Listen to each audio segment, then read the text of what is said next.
Hello, and welcome to this episode of Strange as It Seems, a podcast about history, occultism, espionage, secret societies, mystery, conspiracy, and weirdness high and low. The common denominator is that the topics all embody the strange, that is, something that's unusual or surprising in a way that's unsettling or hard to understand. The aim is to reveal and discuss, but without any definite expectation of explaining or proving anything. Because, more often than not, the closer you look at the strange, the stranger it gets.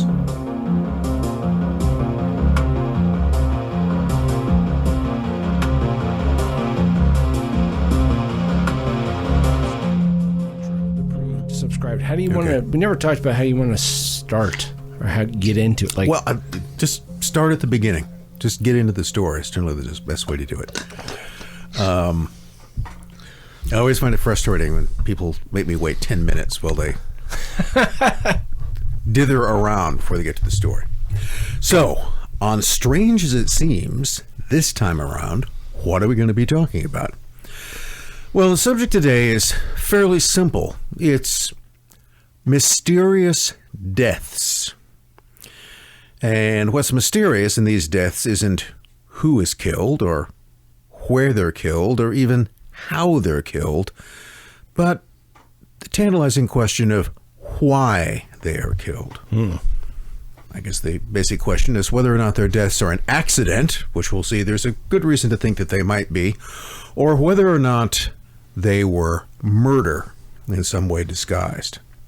So, the case that I'm talking about is something that I wrote about back in 2015. In fact, there is an article called Death in the Adirondacks, which appeared in American Communist History. And yes, that's not just a magazine for communists, but about communists. Is that an academic journal? Or? Yes, it is. Oh, okay. It is, believe it or not. So, and there have been various pieces of information that have come along since. So there are always these little details you're after. And one of the details in this case is that when one of the deceased or decedents, when they arrived in America, it seemed to be important as to what day they showed up. And that was one of those things I was only able to discover a couple of years later. Actually, I didn't discover it. A local historian in Long Lake, New York eventually came across it. And it's one of those things that is a kind of cautionary tale when you're doing research, and particularly when it involves Russian names or any names that are out of the American press's norm. How can you spell them? So the question came, how many different ways can you spell the name Efraim Sklyansky? Quite a few, as it turns out. And that's why passenger records for him took such a long time to come up. So that might be a tip-off. What we're going to be talking about are Russians, Soviets, as a matter of fact. So here's what the story, as I originally wrote, and we'll try to add some new information in it. So anybody out there who's actually read Death in the Adirondacks, well, hopefully you'll learn something new today or some new different aspects of this case. The case concerns the mysterious deaths of two Soviet envoys in upstate New York, specifically in the small town of Long Lake, in August 1925. And the element of mystery that hangs over this case is that what appears to be an accident, a drowning, they both drown in the lake, in circumstances we'll discuss in some detail. They go on a canoe trip, and they apparently drowned. It can be as simple as that. But because this is 1925, and these are Soviet envoys, and at least one of those envoys, the Efraim Sklyansky, was the right-hand man to Leon Trotsky. Okay. From the very outset, there was suspicion, both in the Soviet Union and among Russians in the United States, that this was a hit carried out on the orders of Stalin. Okay. Now, it's got to be admitted that just about anybody who died under questionable circumstances in the Soviet Union in the 1920s, those deaths were attributed to Stalin, and he was probably responsible for some of them. I don't think he could really have been responsible for all of them, and therefore I say that I'm not convinced one way or the other that he is totally responsible for this one either, and we'll see why. But those questions come up immediately. So this wasn't something that 20 years down the line someone decided that Stalin could have done it. This was something that people were talking about immediately after it happened, which is an interesting indication of the very charged character of Soviet politics at the time. So to sort of set the stage a little bit with the background, in 1925, the struggle for power, the rivalry between Joseph Stalin and Leon Trotsky was well underway. And Trotsky was also beginning to lose that struggle. I know that may be hard for Trotskyites out there to admit, Trotskyists, but nevertheless, he was always at somewhat of a disadvantage in this. So there's a lot of things going on in the background. Trotsky is moving out of his longtime position as essentially the Soviet war minister, the People's Commissar for Military and Marine Affairs, the Red Napoleon, as some might put it, and moving into other spheres. So one of the things often not mentioned is that when Trotsky in early 1925, partly in a response to pressure and criticism from Stalin, steps down from the War Commissariat, he then shifts over to being the head of the main concessions committee. Now, what was that? Well, it's not in any way as sexy as being the Red Napoleon, but the main concessions committee was a group, a Soviet body, which decided which foreign companies got concessions within the USSR.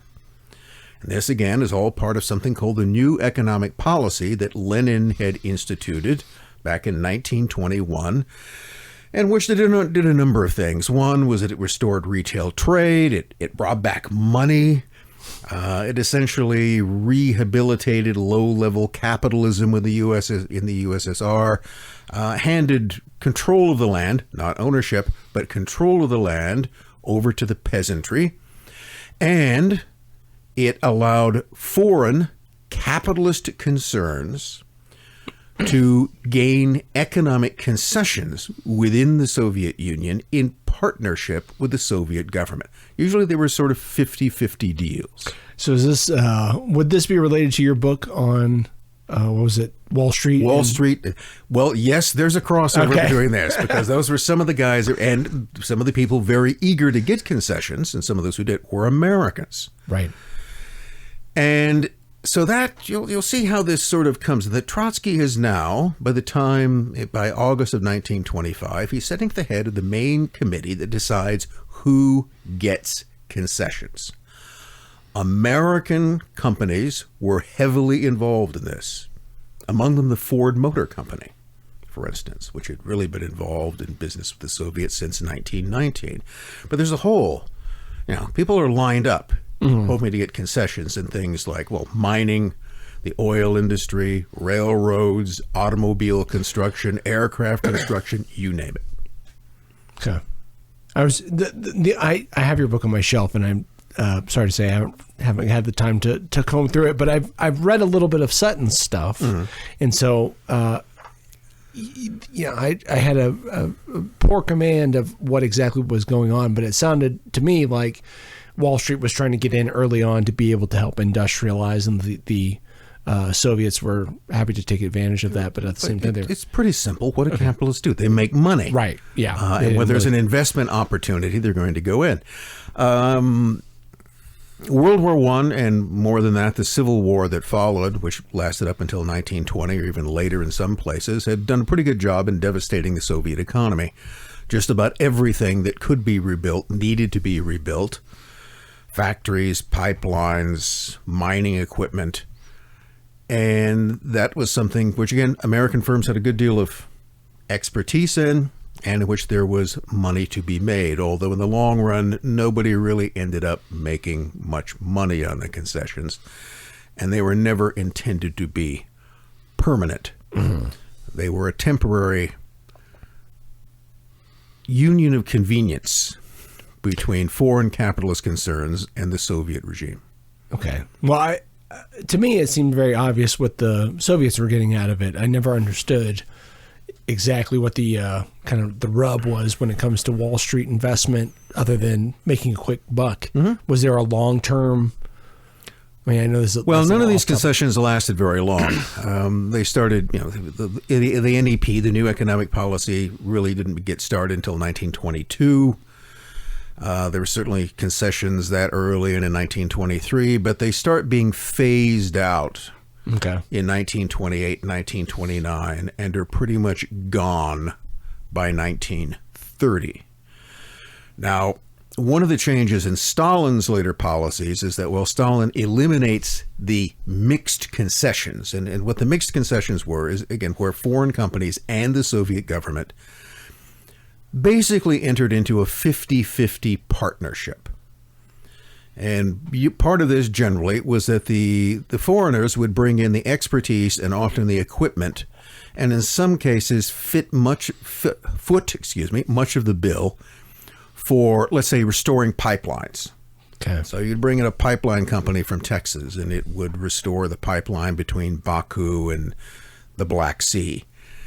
And there was a good deal often of upfront money that they would have to put in. But the idea is that once you got the oil rolling, then 50% of the profits from this would be yours. So the Soviets were always a partner in it.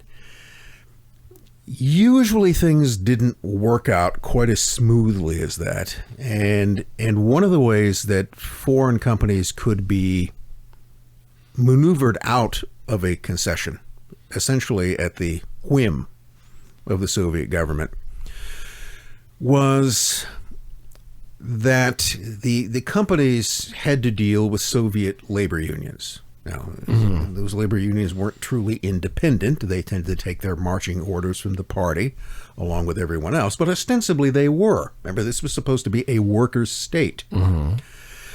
So to keep the foreign concessionaires happy to begin with, one of the things you did was to keep wages low, not have to worry about working conditions too much.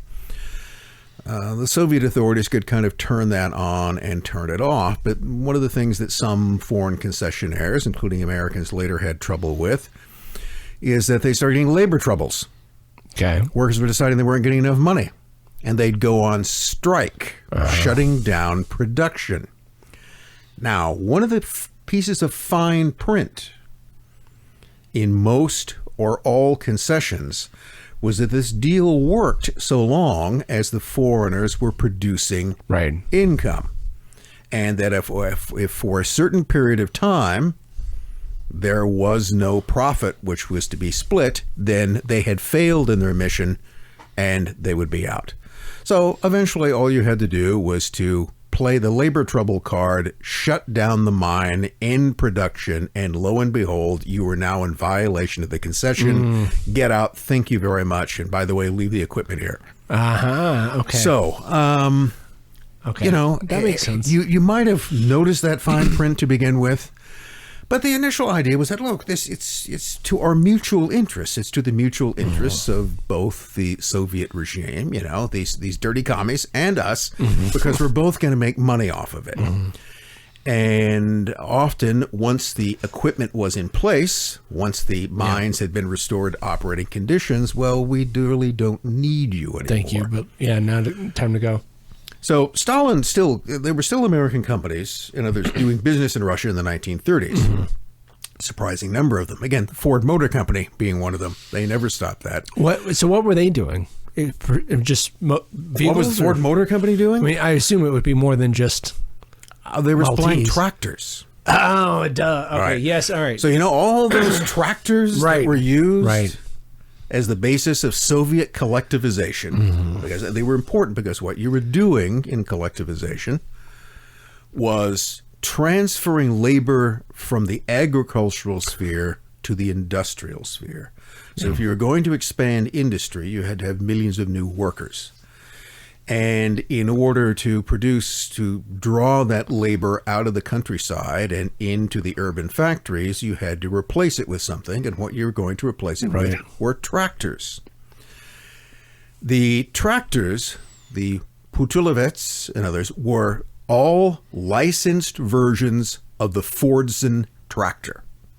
Okay. Every one of those things you ever see in any kind of Soviet propaganda film of tractors on the farm are Fordson tractors produced under license with the Ford Motor Company, and for which Henry Ford and the Ford Motor Company received a payment for every single one. Interesting. So that's one of the things to keep in mind. Henry Ford was a huge beneficiary of Stalinist collectivization. That's crazy knowing a little bit about Henry Ford, because he doesn't seem like somebody who would be... No, Henry Ford was definitely not he wasn't one of these things you can sometimes find, a socialist capitalist. He was not one of those, but he was a lot of things. Henry Ford is a complicated guy, to say the least, but you have to give him credit. He was a canny businessman. The other thing they did, there were Ford trucks, automobiles. In the 30s, there's an entire, essentially, automobile plant, which is constructed outside Moscow. And it's constructed by Albert Kahn and Associates, which were industrial architects. And Albert Kahn and Associates were the Ford Motor Company's architects. So the same guys that built, for instance, the River Rouge plant in Michigan constructed the automobile factory outside Moscow. And what did it produce? Licensed Ford vehicles. So this is one of the things you often hear, is the Ford Motor Company doing business in Nazi Germany. Right. Which they did, because there was money to be made there as well, but they are simultaneously doing even, I think, more business in Soviet Russia in that period. So Ford came off, I think, probably the best. You know, I'd have to see balance sheets, but I think overall Ford did quite well in this. But partly because they had begun this relationship again before the NEP ever came along and under different agreements. Okay. I don't think Ford ever was drawn into the kind of standard concessions that you would find elsewhere. But this is, again, all part of the background of the suspicious deaths that we're talking about, how far we've come from those. But this is what's going on. Trotsky has now moved into the area of concessions. One of the key figures, one of the two dead men we're going to come across, is Efraim Sklyansky. And, you know, what's a little bit about him? Well, Sklyansky I earlier described as Trotsky's right-hand man, and he had been, really from 1917 on. Trotsky, as I mentioned, had been the People's Commissar for War and Marine, the War Commissar. Trotsky is usually often touted as the architect of Red victory in the Civil War. Some people, however, argue that the real credit belongs to Sklyansky, that he actually had much more to do about the reorganization, especially the logistical reorganization of the Red Army during the war, which contributed significantly to its victory. Now, whether or not it was all Sklyansky's idea or it was all Trotsky's idea, the point is they had been the closest of collaborators and comrades for years. And even before Trotsky was pushed out of the war ministry, Sklyansky, also under some pressure, had resigned. And he technically had then gone to work for the Soviet Woolen Trust, which again doesn't sound terribly interesting. But the Soviet Woolen Trust was just that. It was a government-run trust, and it controlled the production of woolen goods and also the purchase of woolen goods abroad. And one of the main places those were purchased from was from the United States. So when Sklyansky leaves the USSR in the summer of 1925 and comes to New York, he is officially coming as a representative of the Soviet Woolen Trust. And yet everybody, other Soviet representatives in the U.S. and elsewhere, know that that's not really why he's coming. That's not what his expertise is in. That's not really what he does. Mm-hmm. He is a political confidant confidant, of the second most powerful figure in the USSR at that time. He's still Trotsky's right-hand man, and his background has always been in military affairs. So many suspected, even in the U.S. government, that what Sklyansky was actually coming to do was to negotiate contracts for things like aircraft or aircraft engines or weapons of one kind or another. In New York? In New York. Okay. Well, they used to produce things like Liberty aircraft engines, were considered to be some of the best aircraft engines around. It shows my ignorance, but who would he have been meeting with in New York that was a defense contractor or producer of, military hardware? Well, there are all kinds of companies. One of the people that he may have been dealing with was the people, the intermediaries of that, and it comes into another figure. Someone else I can work into all of this is a fellow by the name of Sidney Riley. Oh, no. Okay, because whatever I talk about, somewhere or another, Riley tends to show up.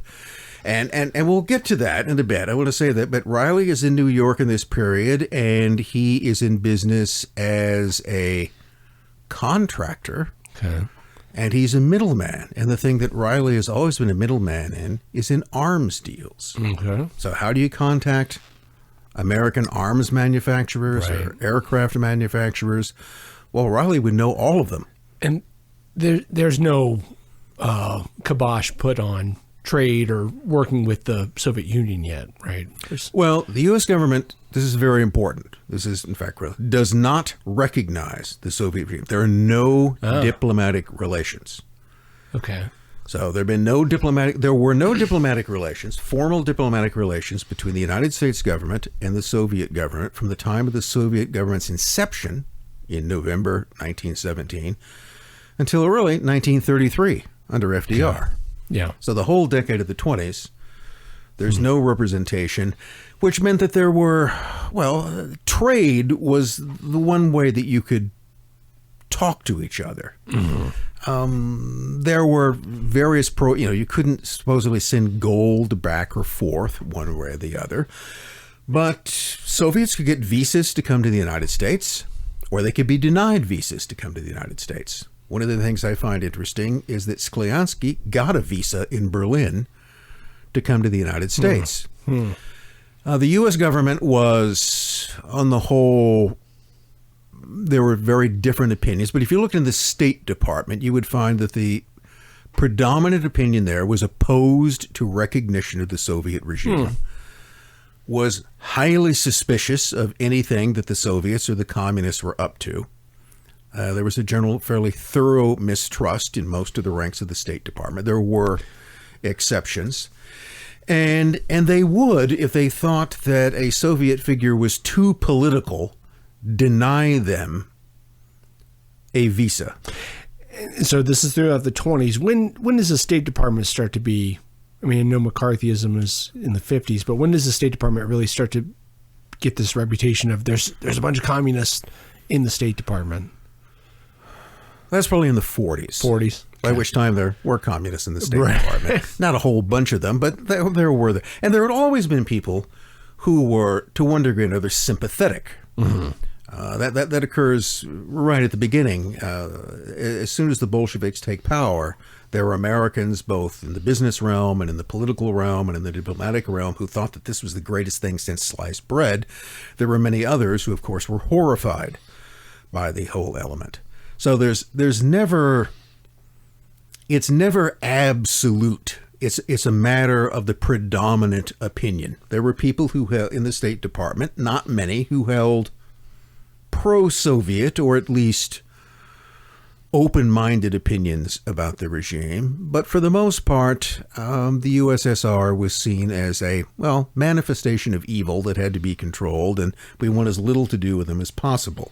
And this is also in the backdrop of we just closed immigration down in a large extent from Eastern Europe, particularly, right? Or that because there's the anarchists blowing people up, and right. I mean, the Palmer raids are what 21. Well, I don't know. That's 1919. Really? 19, yeah. Oh, okay. way off. Those are further back. Well, my understanding at least was, But this is the closing down of immigration, well, not just from Eastern Europe but elsewhere, right. You wouldn't necessarily have any more flood of potential commies coming in. Yeah, I mean, or an exodus of Russians trying to escape the Soviet regime. Right. Okay. But diplomatically, the U.S. government kept the Soviets at arm's length. But remember, this is America, and America is business, and I would venture to say that Wall Street pretty much owns the government, and therefore they were not going to stop people from making money if they possibly could. And so it was quite possible to carry out economic agreements between the two countries. And that had really been going on from 1919. The first Soviet attempt to do that was a thing called the Martins Bureau. And in this case, you had he was actually German, but he had been a Soviet representative by the name of Ludwig Martins, who came to New York in 1919 and set up the Russian-Soviet Government Bureau. And that was going to be a kind of embassy, and he was going to be a kind of ambassador in the absence of any diplomatic relations. Martin's Bureau only functioned really for about a year before eventually he and most of the other Soviets working there were deported as undesirable aliens. They were all, in 1921, unceremoniously kicked back to the USSR, and the Martins Bureau was shut down because that, again, is in a much more volatile period. That is a period of an early Red Scare, the anarchist bombings, which were all in some way attributed to Moscow, even though they weren't anarchists. Right. They actually had nothing to do with that. But on the other hand, were they using the Martins Bureau as a vehicle of Soviet propaganda? Oh, yeah, they certainly were. And was it a conduit for early Soviet intelligence infiltration? Yes, it was. Okay. And so was every single Soviet agency, trade-related or otherwise, established in the U.S. in between. So after the Martins Bureau was shut down in 1921, it carried on. There was still trade to be done. So there was a thing called the Products Exchange Corporation, Prodexco. So that functioned for a while. There also was Julius Hammer and his sons. There was All Americo, the Allied American Corporation, which took over, which by the way handled the Ford business for Moscow. Okay. And so perhaps a little explanation there. Julius Hammer was a very successful New York doctor.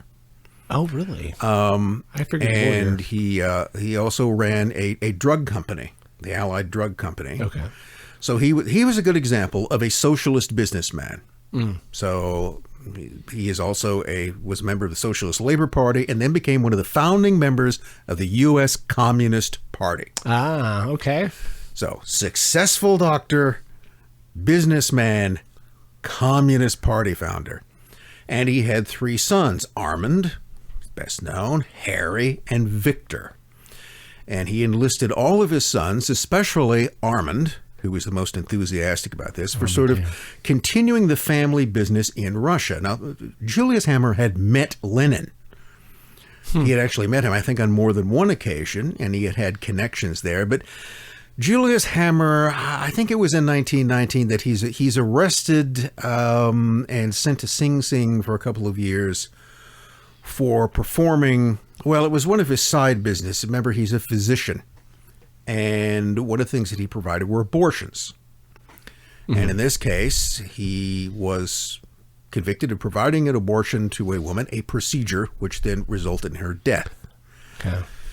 And he always argued that he was being framed for this. He might have been. There's also an interesting theory that he didn't actually perform the abortion, that his son and medical student Armand did. And this is what state? This is New York. This is New York, okay. And there's no laws in the United States at the time against abortion. It was the murder component, correct? Well, abortion itself was illegal. Was it? Okay. But in this case, it was assumed that it was a botched medical... He was performed an illegal medical procedure that then resulted in a woman's death. Okay. One of the arguments is that Dad took the rap because for Armin to do it would destroy his possibility of ever becoming a physician. I don't know. Everyone is trying to shift the blame, but one of the reasons why the sons would get involved in this business is because Dad was in prison for a while. Okay. And therefore, they had to take it over.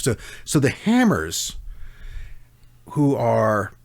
Now, none of the sons, by the way, so far as I know, ever become Communist Party members. But they know that Dad is. Mm-hmm. And they know that this is all part of the business, but there's also an ideological component to it as well. So you got to keep in mind that Julius Hammer, the father in the situation, is not only a businessman in search of profits, he is also a communist who wants to serve what he believes to be the greater cause which Moscow represents. Mm. So both of those elements are combined. So between about 1920 and 1925, the Hammers are probably one of the most important elements in American Soviet trade. But starting around 1923 and 1924, another element comes in. And this eventually takes the form of the American Soviet Trading Company, which is known by its acronym of Amtorg. And so Amtorg eventually sets up in New York, and a Soviet official is sent over from Moscow, and his name, he's the other guy who's going to end up dead, by the way, of Isaiya Khurgin. Okay. Isaiya Khurgin was a pretty typical example of a kind of early Soviet functionary. And in the 20s in particular, the Soviets had an interesting idea as to how to apply people, to how to use people with certain talents. So Khurgin's actual background was essentially as a statistician. He studied mathematics and statistics, and that gave him, I think, some way to sort of gauge business. He could count. He'd look at, credits and debits and see what was going on. He knew always around numbers. But they had put him in charge of things like veterinary programs and sort of medical training, things in which he had no particular expertise. And part of this seemed to come from their view that any kind of member of the intelligentsia, anyone who was an educated, reasonably intelligent person, could be put in charge of any task, and if they didn't know what it was about to begin with, they would quickly pick up on that and learn. Mm. So the idea is you simply took a smart guy and you put him in control of something, and he would figure out how to do it. I don't know whether that's genius or stupidity. I mean, it probably combines certain elements of, it all depends ultimately whether they had some aptitude, talent or aptitude for what they were doing. So Khurgin had an aptitude for numbers. He then eventually became a kind of consultant in various deals that the Soviets were doing with, for instance, the Danish and Swedish governments, deals in Europe. And then that eventually got him this job to be sent over and to become the head of Amtorg. Okay. Now, typically, he came to the U.S. as something else and then only revealed himself to be the head of this new entity of Amtorg in around 1924. Okay. Now, what Amtorg was supposed to do, with the full official approval of Moscow, was to consolidate and handle all American-Russian trade. Okay. Everything was to be consolidated within that agency. Sounds like this. Now, if you were Julius Hammer, you weren't going to like that. So this is an important point. Right off the bat, Khurgin makes an enemy, and that enemy is Julius Hammer. Who's in jail at this time? Well, he gets out. Okay. But, he's now got his son. His sons are in Moscow, and they're doing business. They've got various concessions of their own. But the main thing that Hammer actually controls is that he's the middleman between the Soviets and Ford. Okay. And he's essentially told by Khurgin that I've come in to take over. All of your business is now going to become my business. Thank you very much. Okay. And in fact, Khurgin and Amtorg move into Allied Americans' offices and just take them over. And they bring in their own people and they staff everything. So Julius Hammer can see himself being squeezed out. Wow. He gets so upset about this that in early 1925, he goes to Moscow. Yeah. And he goes to see Trotsky. Okay. Okay, that's the guy. Because and he goes, look, I've done all kind, I've done really good work with Ford, and he essentially pleads that the Ford contracts be left to him, mm-hmm. and Trotsky agrees to that. He eventually, and this is just weeks before the accident or murders occurred, sends a telegram to New York to Khurgin at Amtorg and says Ford stays with Hammer. Yeah. I want you. What he basically says, I want you guys to figure this out and work together. Okay, quit quarreling. I don't want some sort of internal problem. The typical thing that someone above would tell to subordinates who are quarreling over turf. Work it out between you. Get it done, because Hammer already has a relationship with the Ford people. It's best that he continue working with them. Yeah. Khurgin isn't terribly happy about that. But nevertheless, he presumably goes along with it. But there is this, the important thing here is that in the background of all of this Soviet-American trade, there is this bitter sort of turf battle between the Hammers and the newly created Amtorg under the leadership of Isaiya Khurgin.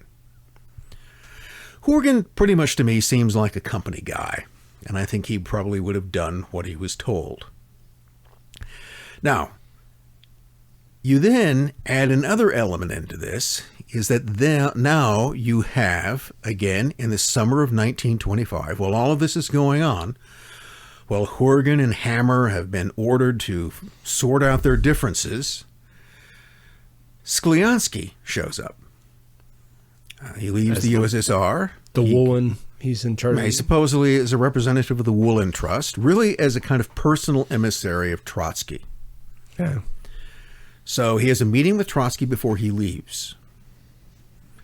And he then goes to Berlin. He is granted a visa by the U.S. Embassy. You can be sure that they checked with Washington before the visa was granted. And to me, it's interesting that he gets it, even though he is clearly a political figure. It's known to them that he was very close to Trotsky. It's known that he had an important role in Soviet military affairs. And in other cases, that visa might not have been granted. So, and keep in mind, the State Department on a whole is not friendly towards the Soviet Union or towards Soviet representatives. So the fact that they are letting him in means that that's okay somehow. Mm-hmm. And I think that's just something to keep in mind to begin with, that the State Department that could have blocked his entrance doesn't. They allow him in. So the question really that looms over much of this is, what was Sklyansky really doing in the U.S.? Well, you also, when you begin to look around, find out that he's not the only. I mean, there are all kinds of Soviets that are coming back and forth, and a lot of them are coming in. Let's pause for a second.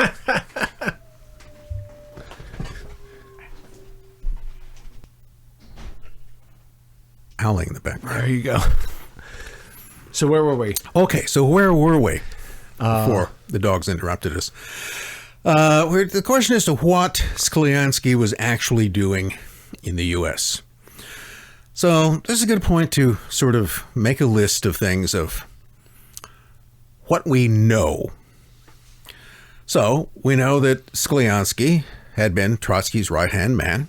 He had been recently demoted from military affairs, especially then put in charge of the Woolen Trust, and technically on Woolen Trust business, he was coming to the U.S., that he was, against the odds, granted a visa by the State Department to do so. We also know that when he arrived on the 24th of August, he did so in the company of some other more minor Soviet officials. One of them, a fellow by the name of Khurgin. And Khurgin is kind of interesting because he's technically an engineer, but he also seems to have some intelligence connections. Now, I just kind of find it interesting that the two of them are traveling together. And the other thing that we know is that on his entry form, Sklyansky clearly says that he is going to the offices of Amtorg. That's directly where he's heading. So he's going, which makes sense if he's there on an economic mission. And he's basically there for about a day. And then he and Khurgin, and as far as I know, the two have never met before, or if they did, they've never worked before, certainly.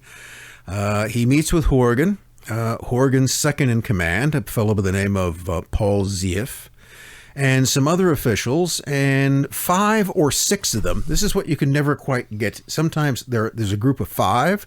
In other cases, it's a group of 6. I always find that really interesting. Yeah, is it 5 or is it 6? Yeah, and the 6th person is never named. That's as to who that would be. I can pretty much figure out who the other 5 were, but the 6th one is unclear. The silent. So 5 or 6 Russians from Amtorg then get on the evening of the 25th. They board a train at Grand Central Station, and that train then takes them north 350 miles overnight to a tiny town called Sabattis in the Adirondacks. And then when they get off that train in the morning, they get into a taxi, which will then drive them 20 miles over a very bumpy dirt road to the tiny little resort town of Long Lake. Okay. One of the most isolated spots in New York State. Not an easy place to get to. And I think that's an important point to emphasize. It is isolated. It's one of the things that makes it a favorite vacation spot and summer home spot for wealthy New Yorkers. So they go into one of the local hotels, which caters to the tourist trade. The best hotel in town actually is the one that they stay at. And then this is where you begin to get reports that they're not the only group of Russians who are there. That apparently there's whole groups of that there's some sort of conference which is going to be held at this isolated upstate New York hotel, in which most or all of the representatives of different Soviet agencies or institutions are supposed to be at. Now, most of that, by the way, is mentioned in the Soviet press. That's mentioned in Pravda or Izvestia, and the articles that later come out about this. And these are representatives of... Well, there are a whole group of them are coming in. There's Amtorg, but then there are also representatives of the Donegal Coal Trust. There are representatives of the agricultural sphere. There are people buying agricultural equipment in the Midwest. There are people looking at coal mines in terms of equipment to bring in. So there are a surprising number of Soviet, mostly economic groups that are traveling around the country, and some or most of them are all supposed to rendezvous at Long Lake for some sort of a conference. Okay. But what that conference is about and who exactly is there, or whether there actually is a conference, is unclear. Okay. Now, you'd think that all of this would be clear if you could get a hold of the registry of the hotel where the Russians are staying. Except that registry went missing very soon after this. Okay, the registry doesn't exist. Okay. And the only thing that the owners of the hotel would say is that, well, the only ones we know about are this group of 5, or maybe it was 6. 5 or 6. We know they were there, and they were here for a couple of days. They said they were going to stay for about a week. But we're not really clear about any other Russians who were here at the time. But, again, Soviet reports of the event seem to portray this as being part of a much larger meeting. But again, you go back to what we know. Sklyansky and his traveling companion Konarski show up at Amtorg. They're there for about a day, and then whammo, they're on a train headed north 350 miles to this isolated town in the Adirondacks. Mm-hmm. Other reports would say that they went there simply for recreation. Now, if I've just spent a week on a liner crossing the Atlantic, I don't know whether the first thing I would want to do is then go hop on a train to travel over 300 miles in an overnight ride to an isolated town. I might want to take a little downtime in New York before I did that. Furthermore, if you just wanted to get out of the summer heat, so keep in mind this is August in New York in 1925, there is no air conditioning. And so it makes perfect sense to me that they might have decided, this is just too hot here. We got to get out of town. Well, you go to the Catskills. That's what the Catskills are for. Okay. They're much closer. You could go to Connecticut. You could go to the Jersey Shore. You don't have to go to Long Lake, which is a very difficult place to get to. Mm-hmm. So that makes me think that the main reason for this is not simply to cool off or to recreate. There are lakes everywhere, all of which would provide the needs of rest and relaxation. The only reason to go to Long Lake is isolation. Okay. It's far away from everything else. It's not easily accessible from New York or any other city. So they're going there not just to hang out. They're going there to isolate themselves. Right. Why? I was about to say, from who? From who? Yeah. Okay. Now, part of it is that if there is indeed some sort of conference, if there's some sort of larger gathering of Soviet officials there, then they're isolating themselves as well. So what is it that these guys are gathering to talk about or to do that they don't want someone to know about? Yeah. And who are they trying to hide this from? Are they trying to hide it from the Americans? Well, they never know where they're going. Are they trying to hide it from other Soviets? Now, the question might be is, what about the KGB, which didn't exist yet, but we'll call it that. Mm-hmm. What about the spooks who might be there? Yes, Amtorg is loaded with them.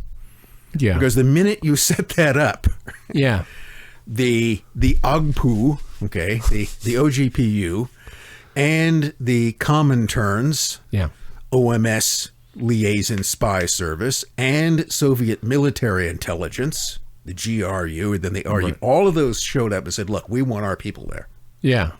Because this is the main bastion in the U.S., and we want a desk, and they all got one.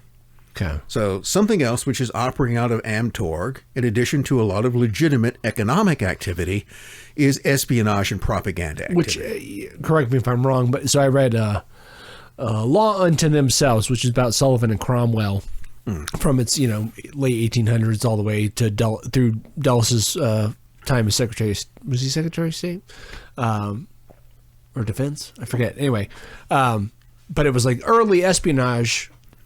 Was mostly done through these kind of international law groups or trade organizations, businessmen, lawyers who were going overseas. I would assume this is very similar in the respect they have domestic intelligence, but to get debrief somebody who's if you're doing it kind of trade with companies in the United States, you want to have your thumb on that to get kind of businessmen, along with explorers and priests, can pretty much go anywhere. Right.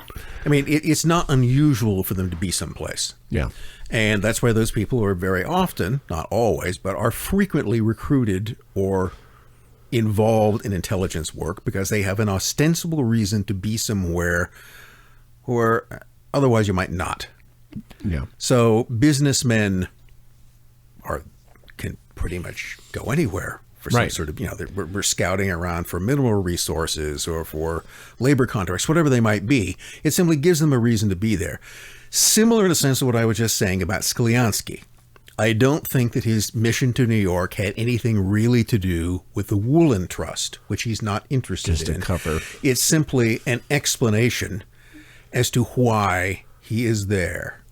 I don't know. Look at James Bond movies and notice that in virtually every one of them, if you're paying attention, that Bond is where he's at because he's some sort of businessman. He's there, and that's of course total fiction. But even there, I think that element of reality comes in. I met with a recruiter one time when I was in undergrad, and I'm sure he was being nice. He said, "Well, given your complexion, we'd send you to Ireland, and you'd be in one of our businesses basically, and you'd be gathering intelligence through." Kind of fronting as doing something for some company. Mm-hmm. Okay.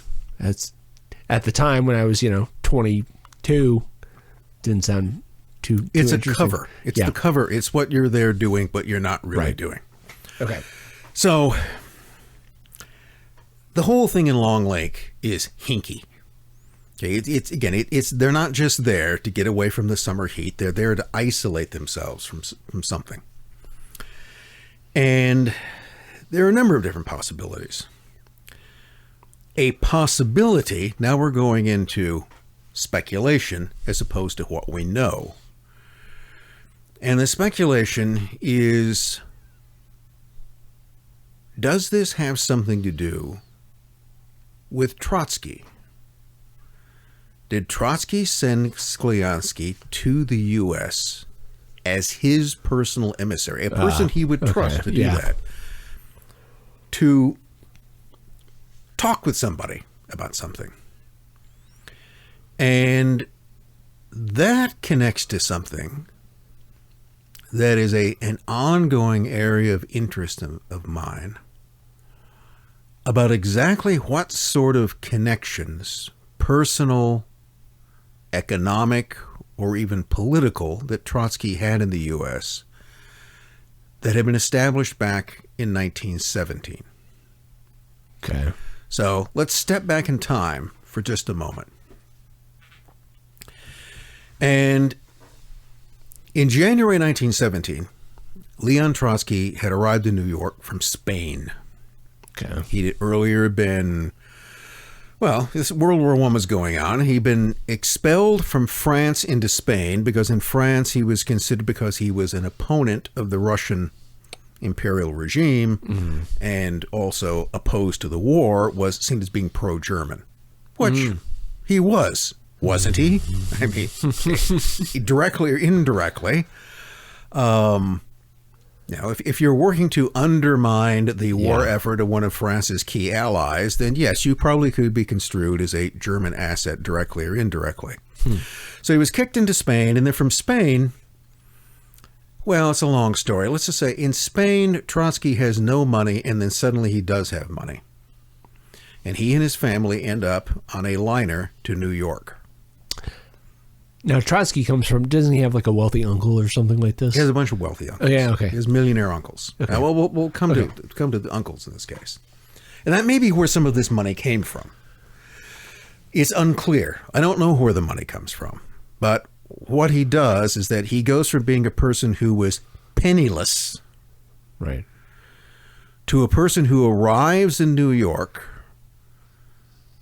on first-class accommodations on a third-class ship. I mean, it wasn't the best liner in the world, but they got the best accommodations on it they could. He and his wife and 2 children. And he also has $500 with him. How do we know that? Because, again, in his entrance form, he has to declare how much cash he has. He's got 5, which is, in 1917, is a fair chunk of money. Where did that money come from? Now, interesting, in correspondence he has with other revolutionaries while he's in Spain, he's talking about expecting money. He thinks that money is going to come from somewhere. I also know the name of the person, a Russian radical emigre living in Madrid, who's the person who actually bought the steamship tickets for Trotsky and his family. Okay. But this guy is just being used as a... Okay. He's just fulfilling his function of this. He's not the person who provides the money. The money comes from somewhere else. We don't know who it comes from. Okay. Trotsky then gets to New York with $500 in his pocket. By the way, there are also rooms booked for him and his family at the Astor. Oh, really? Sure, yes. Okay. They got the best hotel in town. They got first class hotel. So somebody's giving them a nice welcome to this place. Trotsky, by the way, in his memoirs, never goes into much of any of this. He never explains anything about it. And he then goes on. He gets help from Julius Hammer, who helps him find a nice apartment in the Bronx. And then for the next 3 months, Trotsky basically works at a Bolshevik newspaper, Novy Mir, in Manhattan, and he gives talks to various socialist groups. And you can actually go through and kind of figure out how much money he made. And then after the Tsar is overthrown in March, there's a big Ali oxen free for all of the Russians in New York, all of the radical Russians, and there are lots of them, to head back.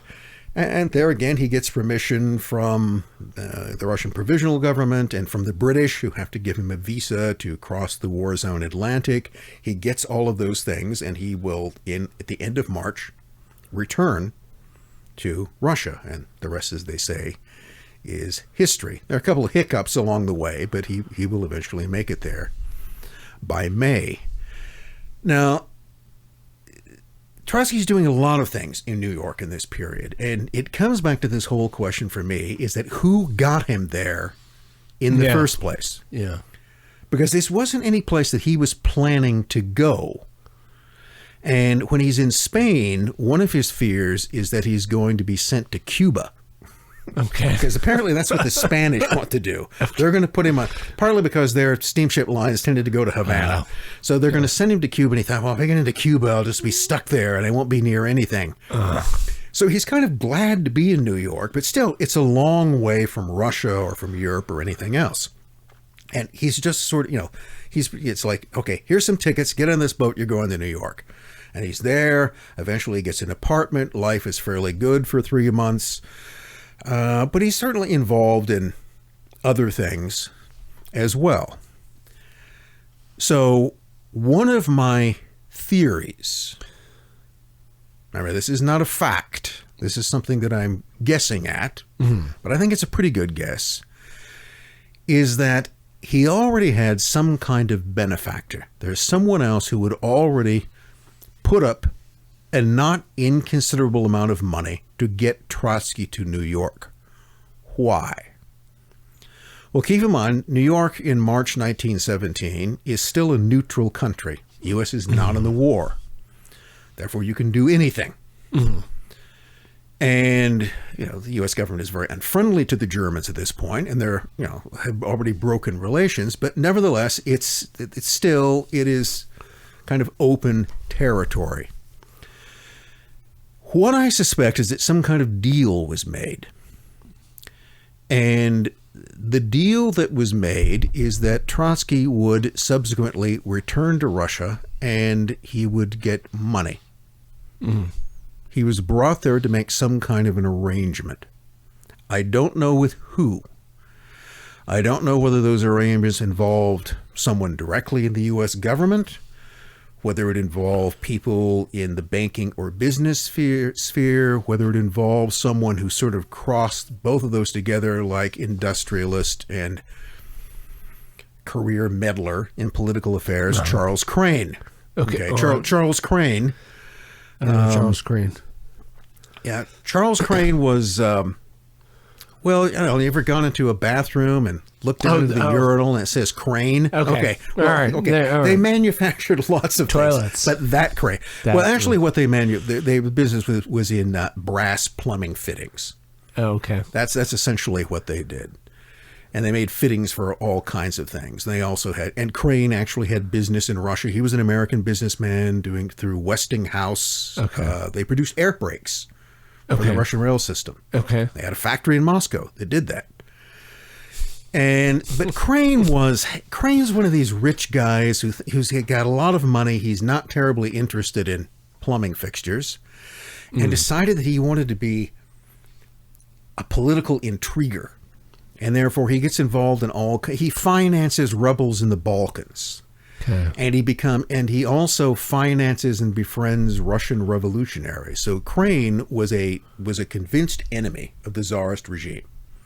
He thought that anybody who wanted to get rid of Tsar Nicholas was essentially a good person, and he was willing to put money behind them, and he is closely connected to the State Department. I was going to say, in fact, his son will become an undersecretary of state. Okay. So Crane, for years, is going to have a direct line to them. Okay. And you can find him involved he gets involved in the Middle East as well. So after World War I, there's a thing called the King Crane Commission. He's the Crane. Okay. And he has all kinds of bad things to say about British mandates in the Middle East. He is not a fan of that idea. Okay. Did I run across that? I had to do a whole paper about kind of the Arabs wanting the United States to come and be their.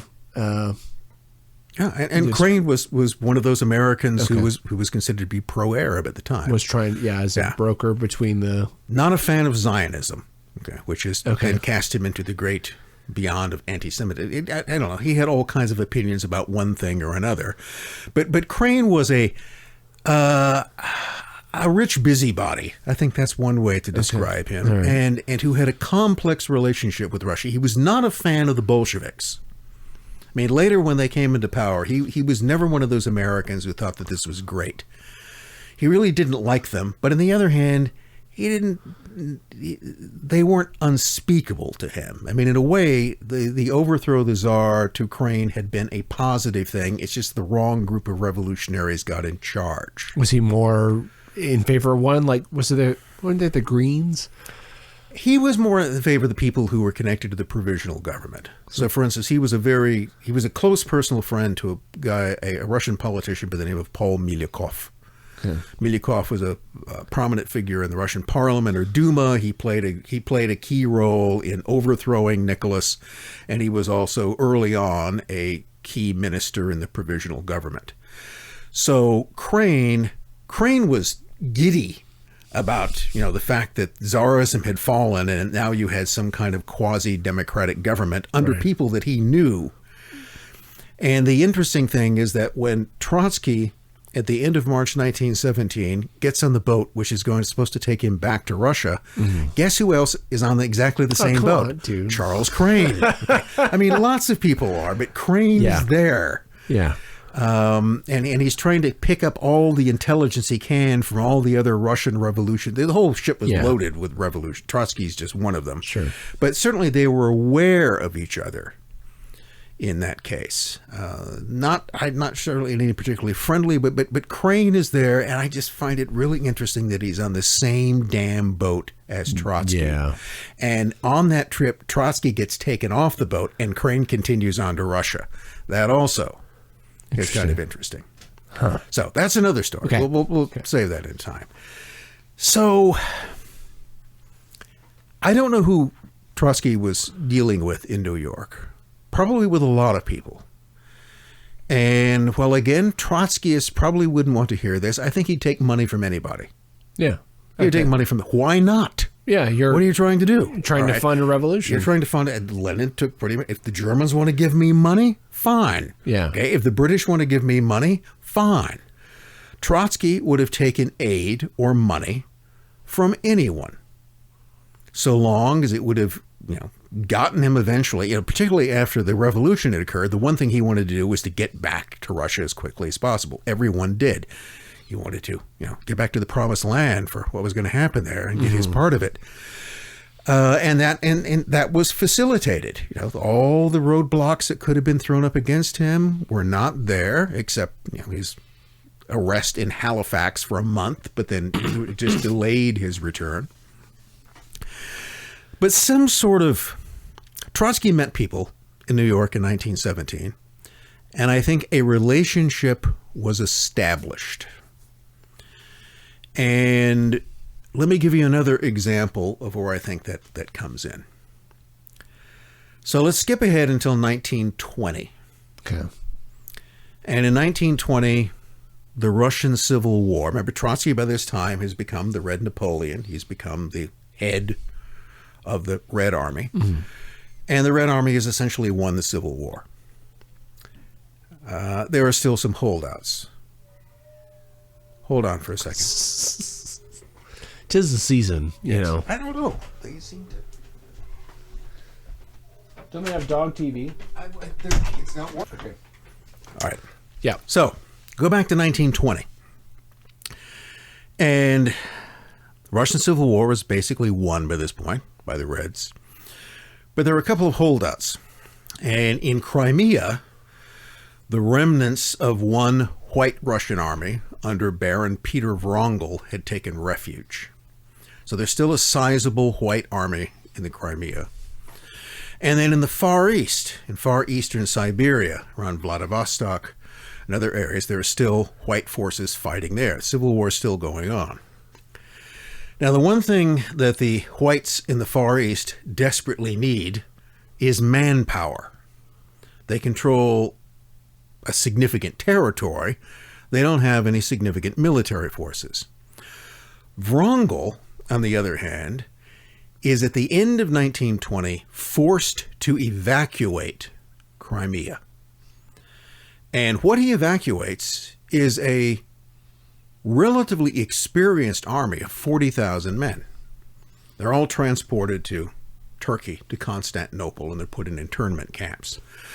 So you've now got this 40,000 strong white Russian army cooling its heels in Turkey and in parts of the Balkans.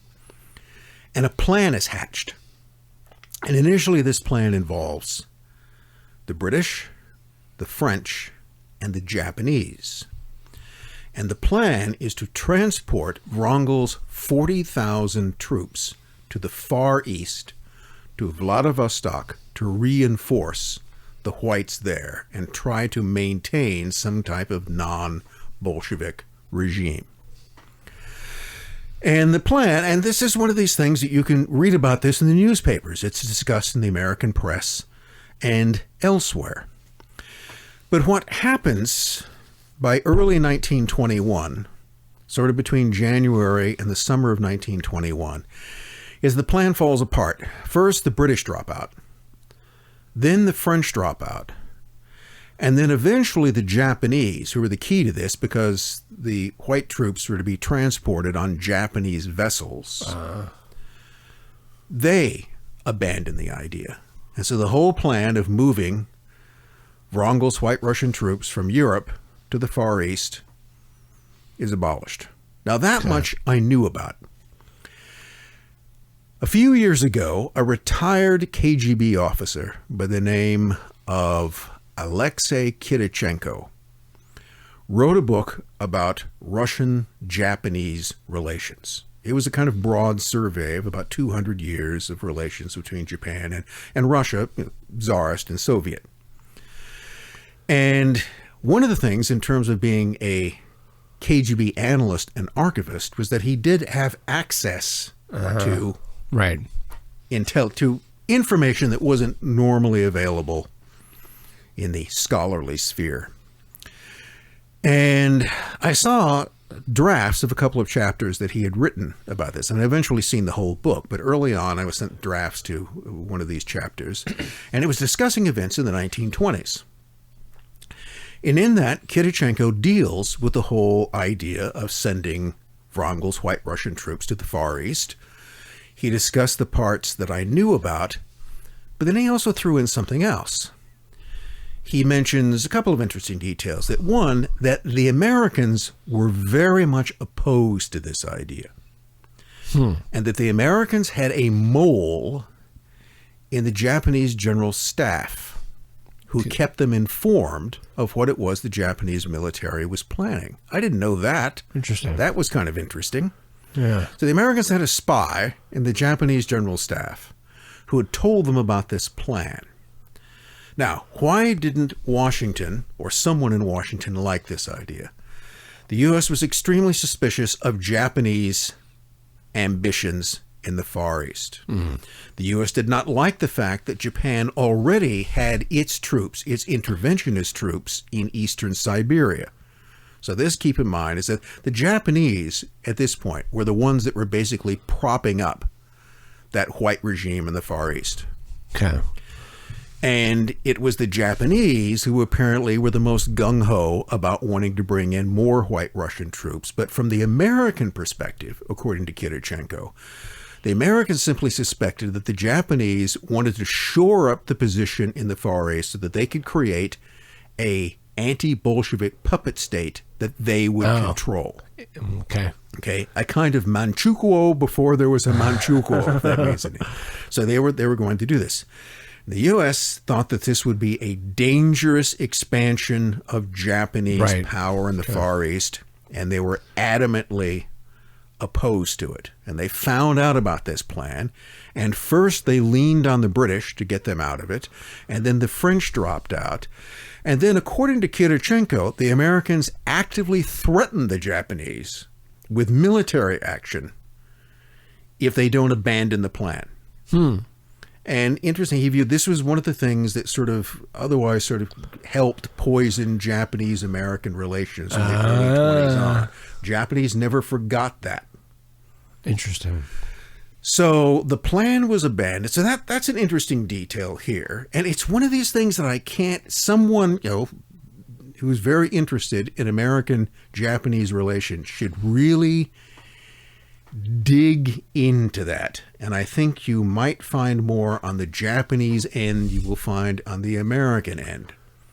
Because if Khurgin is right, and I don't think he's making it up, I mean, I can't swear that everything what he's saying is true, but I'm going to assume that he's not making this up, that there should be some kind of documentary evidence remaining about what actually took place. But then he mentions the thing that was most intriguing to me. He said the Americans, in order to accomplish this, they made contacts through their agent Trotsky. That Trotsky was the guy to whom the Americans had some sort of backdoor communication. And the Americans and the Soviets were talking about this because the Soviets, of course, don't want Wrongel's army in the Far East either. Yeah. Okay, so they have a comp. So keep in mind what this meant is that on that point, are the White Russian troops going to be moved to the Far East? The State Department and the Kremlin are on absolute agreement. We do not want this to happen. And that someone in Washington was communicating with Trotsky on that point, and discussions were going on back and forth. And that this was, Khurgin said, one of the things that was in some ways incriminating to Trotsky. Because one of the things that he's constantly accused of by the Stalinists and others is always of having suspicious connections to foreign capitalist powers, which of course Trotsky is deny. Right. But there is some kind of connection there. And the vehicle, while I think that the events I was talking about in 1917 and these events in 1920s connect, is that if Trotsky made some kind of connections in New York in 1917, that's what this relationship is based on. Okay. This was the guy who was accessible in some way. Now we come back to 1925 when Sklyansky, Trotsky's right-hand man, arrives in New York on some sort of secret mission and then goes off with Khurgin and others to this isolated place in upstate New York for some kind of secret conference. Mm-hmm. Which then brings us back to this question of exactly what is Long Lake and who hangs out there. So in addition to being a summer resort for pretty much big city rich folk, it also was a place for a number of wealthy people who could afford that, had what were called camps. Okay. It was their summer house on the lake. And one of the guys who has a summer camp there is, I think, Secretary of State Frank B. Kellogg. Okay. So what do you know? There are State Department people, including Frank B. Kellogg, not a friend of the Bolsheviks, but nonetheless an important state official who just happens to have his own house on the lake. A couple of other people who have houses on or around the lake are the Durant brothers. Not Kenneth. Let me check what his brother's name is here. Not the historian. No, Douglas and Kenneth Durant. Kenneth Durant had worked for that thing I mentioned before. He was a rich American commie fan. He was one of these kind of, you've got people who were born with a silver spoon in their mouth, and but really kind of, dig on communism. Yeah. And so Kenneth Durant was one of these silver spoon communists who had worked for the Martins Bureau in 1919, and then later had worked for the Soviet News Bureau, Rosta. Sure. He was an American communist, in effect, but came from a wealthy family. And his brother Douglas doesn't seem to have been very political, but also had a lot of friends at Amtorg and elsewhere. Okay. Douglas had, the Bureau of Investigation, as it would call then, had noted that Douglas had paid visits to Amtorg, apparently for economic reasons. I was going to say, how much of this is, kind of not fellow traveler, but there's interest involved for Kenneth Durant seems to have been very much a comrade. Okay. His brother was probably more of a fellow traveler in an economic sense. Yeah. He was a stockbroker. Okay. He had connections on Wall Street. Yeah. Was also a lawyer. And somehow or another he paid regular visits to Amtorg for some reason. So he was acquainted, for instance. He had met Khurgin. And he has a summer house which wasn't on Long Lake, but which was on an adjoining lake. And he was apparently there during the summer. His brother Kenneth isn't. He's off in England. We can take him out of the picture. But it was an air. One thing that it may have been is that it might have been one or more of the Durants that first told Khurgin about Long Lake. Go, yeah. Maybe that's why they were going there. Okay. If that was Khurgin's decision. But you've got Kellogg there. You've got the Durants in the same territory. There probably are other names that might be noteworthy. So it's a place, for instance, if Kellogg was going to have some sort of meeting with Sklyansky. In other words, if there was going to be an off-the-record private meeting between a high State Department official and a high Soviet official that you could later claim had never taken place because we're just going there for summer recreation, that would be Long Lake. Okay. And that might have been the reason that isolated spot was chosen, because who was already living there at the time and because of its isolated nature. Okay. But then we also have this whole talk about, some sort of conference that was going on there about something.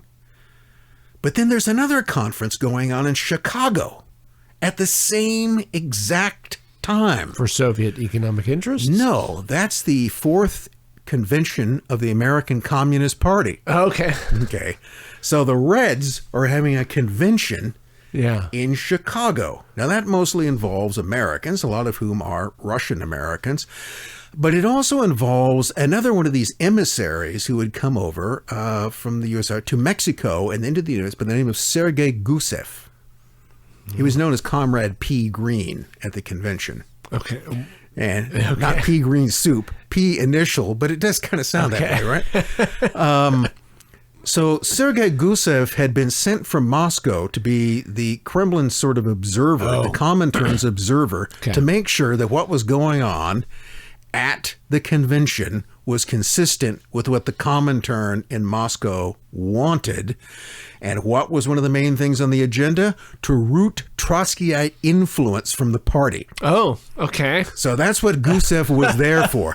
Gusev was a Stalin guy. He's in Chicago, and he's there to try to get rid of Trotskyist influence in the American Communist Party. So you think this is like a counter economics pro-Trotsky meeting? Well, I mean, the party convention isn't economic. It's purely political. So what was going on? That's what I'm talking about. Is this okay? Is in Long Lake where the Trotskyists are meeting? That's what. Yeah. Is this what this whole thing is about? Right. It's a whole nest of Trotskyites who are up in the Adirondacks somewhere plotting with American officials. Right. Now, what could they possibly be plotting? Well, there's another sort of story that I heard some years ago in Moscow, which I thought was interesting. And again, it's just a story. But it was based upon, the person who told me said that they had, I can't remember whether they'd said it or it was some secondhand thing where someone had told them. Was the whole idea is they said, you know that in the middle part of the 1920s, there was this whole plan to get Trotsky out of the USSR by making him ambassador to the United States.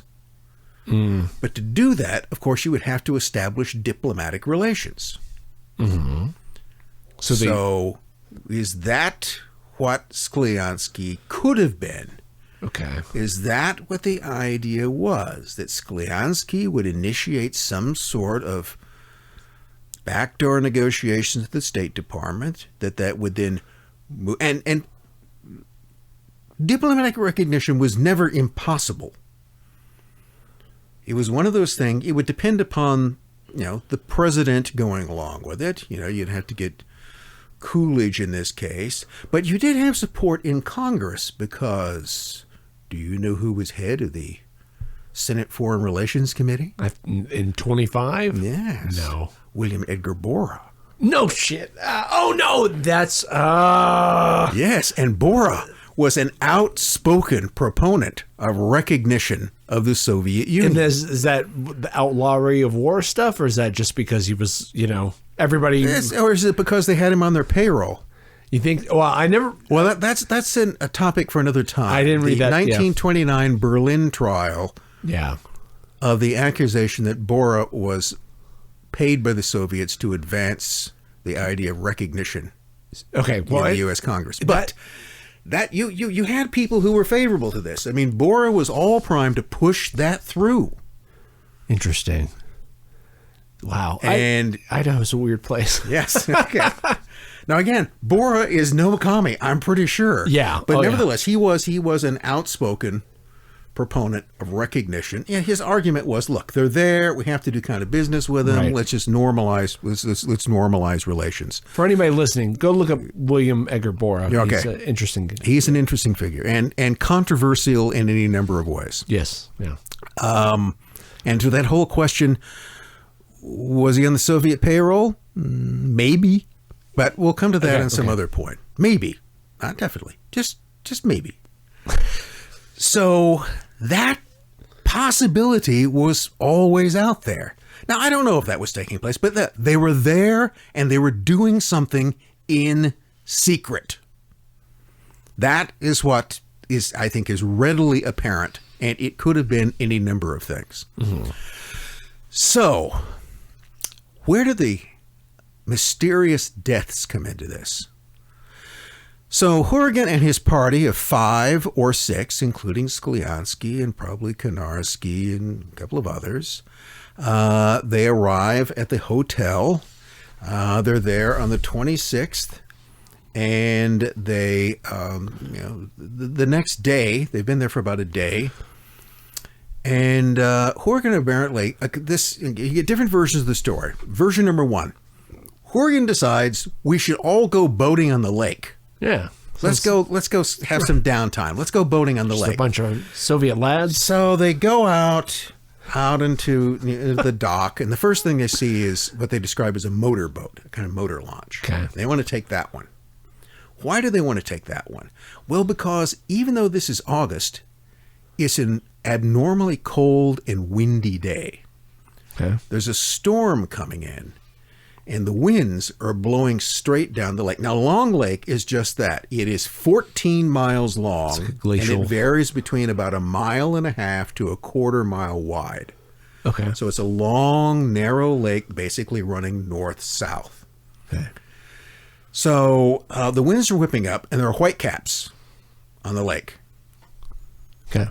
Not boating. Not a day to take a canoe out on the lake. Which is what they're going to end up doing. But first, they go, we took the motor launch, but we couldn't find anybody to run it. And we didn't know how to do that. And then there were rowboats, and rowboats look more stable, but they were really slow. And then there was a canoe. And so apparently Khurgin said, let's all get in the canoes. And so he and Sklyansky get in one canoe. And then according to this story, version number 1, 2 other Russians get in a second canoe, okay, and then the remaining 2 get into a rowboat. Okay. Now, this would tell you that there've got to be 6 people. Well, one guy can have a rowboat, but more than likely there's going to be 2. Yeah. So supposedly the 6 are divided among these 3 boats. Canoe can only pretty much fit 2. And they head out into the lake. And then they start going south along the shore. And in that way, the wind is... I can't remember if the wind is behind them or in front of them, but nevertheless, they've got it that way. Now, the danger is when you would try to cross the lake, because then you're going broadside to the wind in a canoe. Not something you would normally want to do. Oh, yeah. I just had a greenhouse broadside to the wind. It's flattened. Yes. Yeah. All right. So, wind can do powerful things. Yeah. So, on this stormy day, so in the middle of a storm, they decide they're going to go boating on the lake, and 2 canoes and a rowboat. And they set out and they travel down the lake, and the guys in the rowboat keep falling further and further behind. And then at some point they stop on the eastern shore of the lake and discuss what they're going to do. And the idea is that we should probably turn around and go back because the situation is getting very bad. But then again, supposedly Khurgin says, no, let's just head over to the other side of the lake. And he starts out. And the second canoe, for a while, says that they followed them out to about the middle of the lake, and it got too scary, and so they turned around, went back, and decided they would just wait for a while. Okay. And that they couldn't see the other canoe after a while. Now, that's an interesting question, because from the other side of the lake, you can see all the way. You should be able to see all the way across the lake. How wide again? So how did they lose sight of the other canoe? Yeah. So you've got the rowboat and the second canoe waiting in this, and you've got Khurgin and Sklyansky who head out across the lake, and the waves are hitting them on the side, and they get within maybe 20 or 30 yards of the western shore, and the canoe capsizes. Okay. And they subsequently both drown. Okay. Now, the interesting thing is that for years and years and years, there was no reference to. So, what you get, the first story I'm telling you is the story of one of the other Russians survived, the people who were along with this. But we have to keep in mind that their story may be questionable. Maybe. That's how they're just explaining. And keep in mind, they attribute everything. This was all Khurgin's idea. And we knew it was dangerous, and we lost sight of them. And then eventually we got across the lake and we found out that they drowned. Because by the time we got there, which they describe as about 20 minutes to 30 minutes later, there were already Americans fishing the bodies out. Okay. But it then turned out that there actually was someone who claimed to have seen this. And it was a local resident by the name of Talbot Bissell. He was the manager. By the way, this whole accident happens directly in front of a little thing called the Indian Lodges, which was a small private hotel. Okay.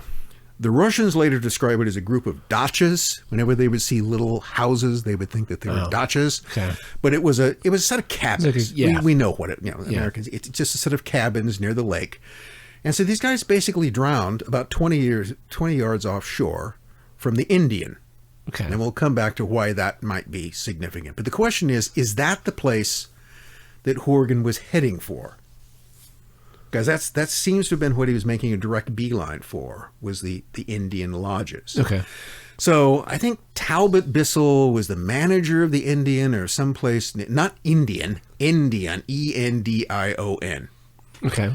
And he was sort of standing up on a bluff. He's a little bit higher, and he was just standing there, and there's these 2 crazy guys in a canoe. And he's thinking, they're going to get knocked over. And as he's watching, the canoe is knocked over, and he watches them struggling in the water, and eventually he goes down, by which time he loses sight of them, gets his own canoe, and he says that when he got out into the water, one of the Russians was still thrashing around on the surface, and that he stuck out a paddle for him to grab, but the guy pulled the paddle out of his hand and sank beneath the water and subsequently drowned. Now, which was that, Sklyansky or Khurgin? He didn't know. Okay. One way or the other. But eventually, within a short period of time, and it also explains who told the sheriff and anybody else that the drownings had taken place. Because remember, by the time the other Russians say they showed up, there were already Americans dragging the bodies out. And so Bissell's story makes sense because he seems to have been the person who communicated, went back onto the telephone, called the sheriff. They show up. And both Russians have drowned. There's subsequently the local medical examiner looks over the bodies. There's the interesting little discrepancy. The death certificate, I think, of Sklyansky simply says drowning.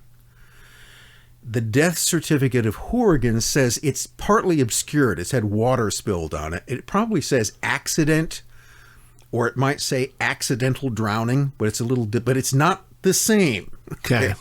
So you would assume that two men who died at the same time, in the same place, in the same circumstances, would have exactly the same. I don't know. Maybe he just got tired of writing accidental drowning and wrote drowning. But there is that slight difference between the two of them. But it's the same local coroner who then decided that there didn't need to be an inquest. So no inquest is held, which some people locally found to be odd. In other words, you'd had deaths unobserved, except for Talbot, who hadn't seen the entire thing. Sure. And they thought there should have been an inquest, and there wasn't.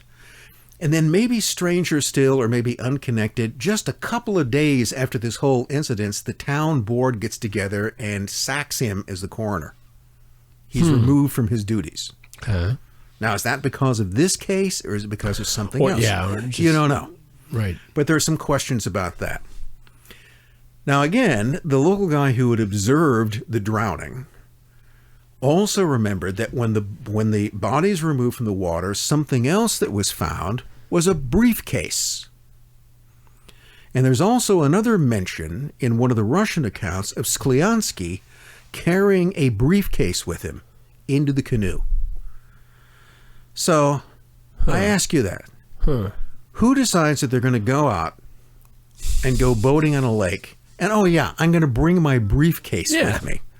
I mean, if it were just a casual boating trip, why the briefcase? Right. But nevertheless, it's there, and the briefcase is recovered. And then what Talbot remembers is that shortly thereafter, some of the dead Russians' friends show up, and they want the briefcase. And he gives it to Interesting.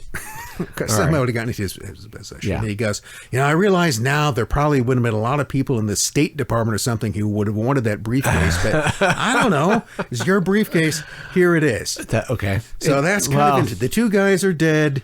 Some other Russians show up. Nobody knows who they are.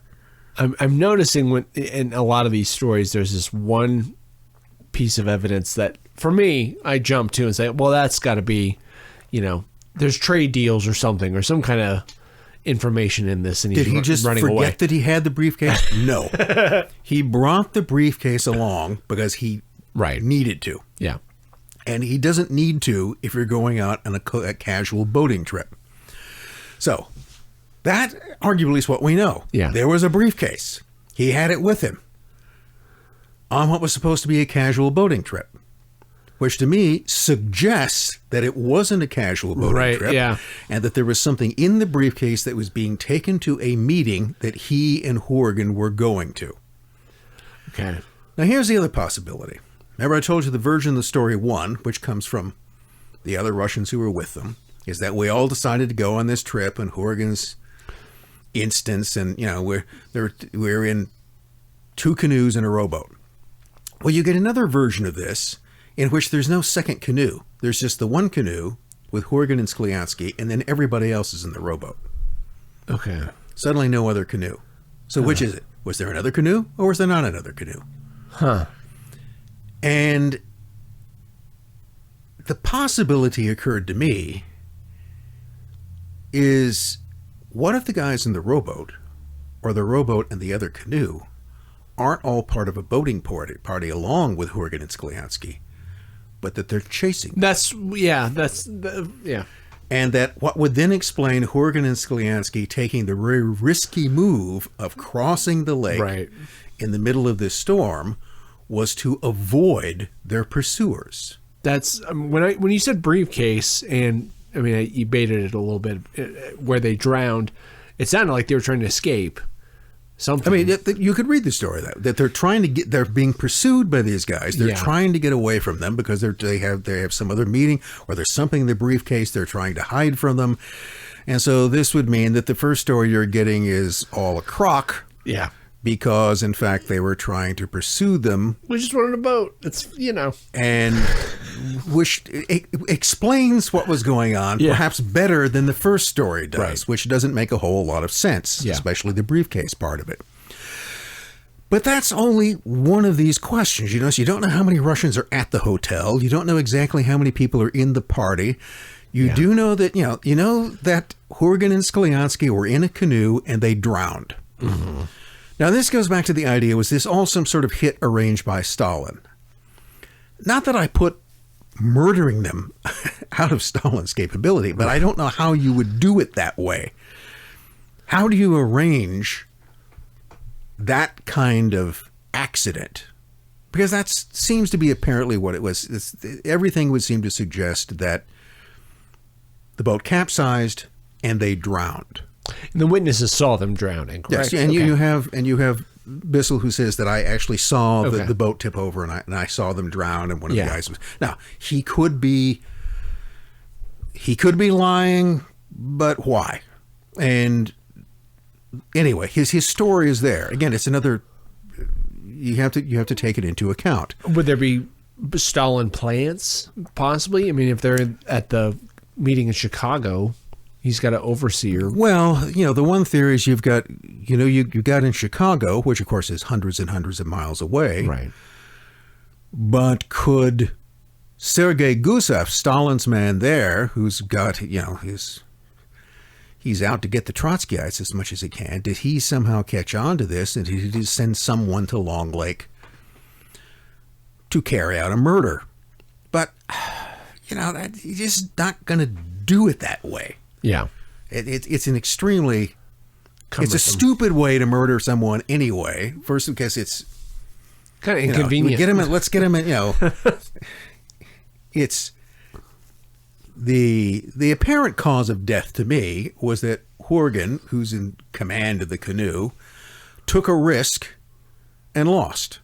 Okay. It was a very risky thing to do. I mean, the fact that two guys drowned in a canoe on a windy lake isn't unusual.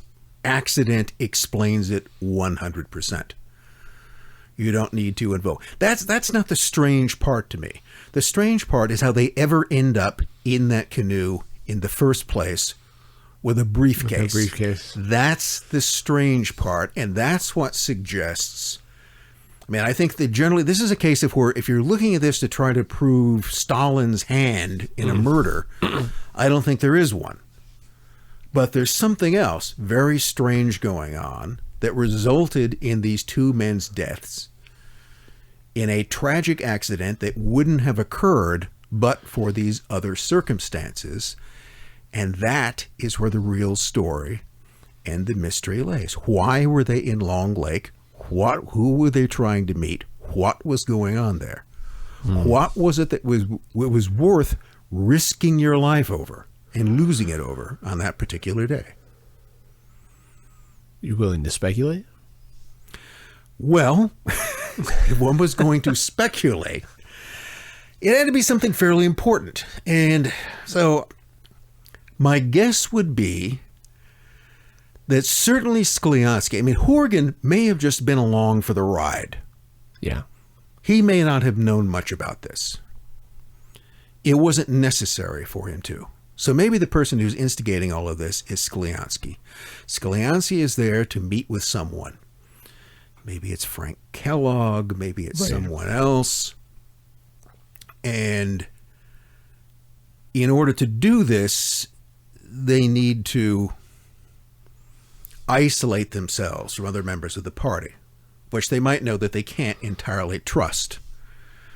And the assumption would be, and if I was just slightly paranoid, I might assume that among those other four people in the party, there's got to be someone who's probably going to be reporting back to Stalin. So we have to avoid that. And I think it's entirely within the realm of possibility that Sklyansky and Khurgin, whoever initiated this, were essentially trying to get away by themselves and were pursued by the others. Yeah. and that in the process of trying to escape, or to elude the others, they were killed. Mm-hmm.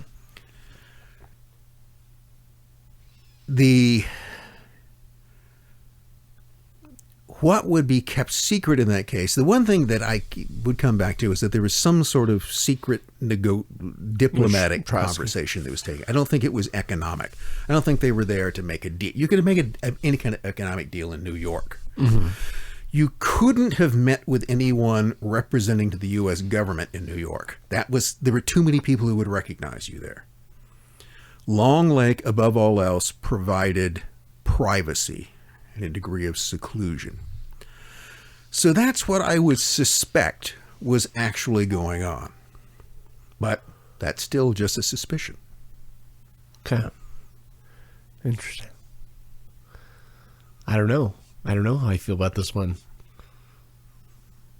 There's too many. I'm not a Russian historian. This is like one of my weaker areas. Okay, this is, does it involve conspiracy a go-go? Yeah, it does, but this is how things go. Well, let me add one more ingredient to this. I think I mentioned earlier, I said that somehow Sidney Riley cropped up in this. Yeah. Well, Sidney Riley was, again, he's credited as a spy. He's mostly a businessman and a con man. You wrote a book on him. I wrote a book about him. Okay. A book I would probably rewrite if I was going to do it again. Was your first academic book? No. Okay. It's the second one. Okay. I think. Yeah. So, he's a very complicated guy. And so he, again, is Russian in origin. Mm-hmm. Russian Jewish in origin, just like almost everybody else in this story. I was going to say, Okay. So both Khurgin and Sklyansky are, by the way. Was it, out of curiosity, Hammer? Is Hammer? Hammer, yes. Okay. Okay, so don't bring in anti-Semitic. That's just what they are. Okay, I don't know how important that is, but it's not unusual. Okay, right. It was a huge. But and of course, there's Riley. Is he? So yeah, is he British? Right? No.